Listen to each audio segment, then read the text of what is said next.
In terms of understanding of the Chinese society, you have a different perspective, a Nepalese perspective. When you first lived in China in the 1970s, China was completely different, right? You actually witnessed the transition from the end of a very difficult period of time to the start of the reform and opening up. And over the years, over the past 40 years, you've been traveling back and forth. How would you describe the changes that China has experienced?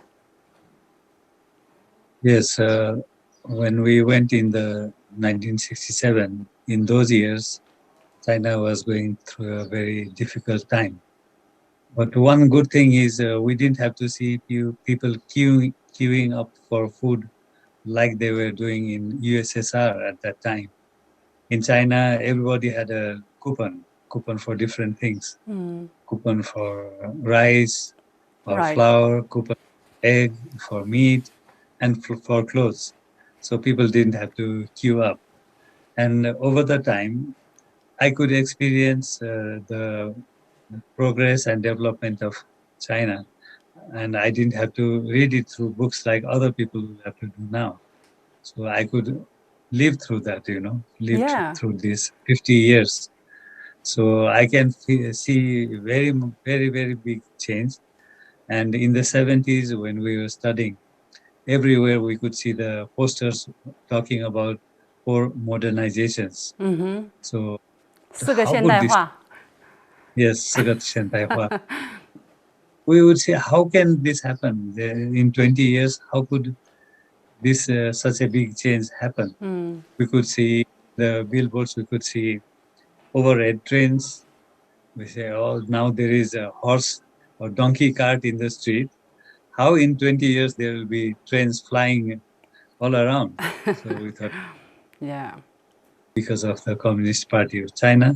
So with the political stability and hardworking people and visionary leaders, this was possible.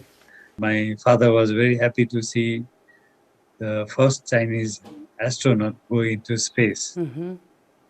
Um, After watching the Olympics in 2008 in the television, Yeah. I, I I went to the opening ceremony, but my father watched in the television. And after that, he said, "Now I have seen enough of China's progress.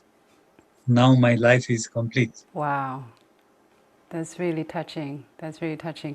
Well, yeah, it's been an amazing story, right? And your family have been amazing witness. How would you describe the role of the Communist Party of China in all of this transformation?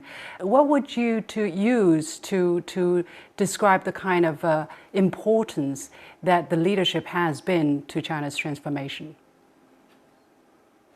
I feel that the Communist Party of China has always been working for the people. In all these 100 years, they have been working for the interests of the Chinese people.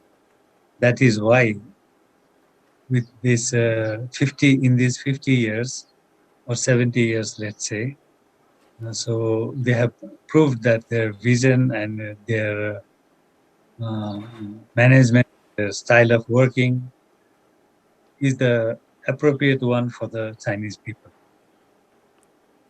Do you think there has been a change in terms of the image or the style or the spirit of the Communist Party of China from the times of your father up to now? Have there been any evolution?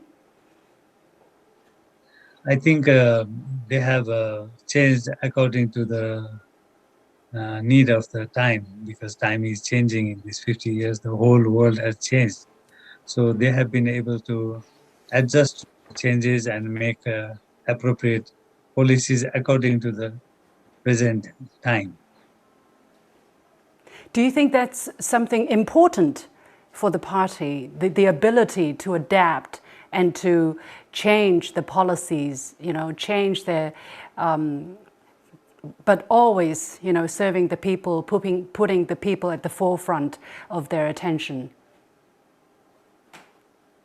So I feel that in China, even though there is change of leadership, that is quite natural, but the policy of the party has not changed.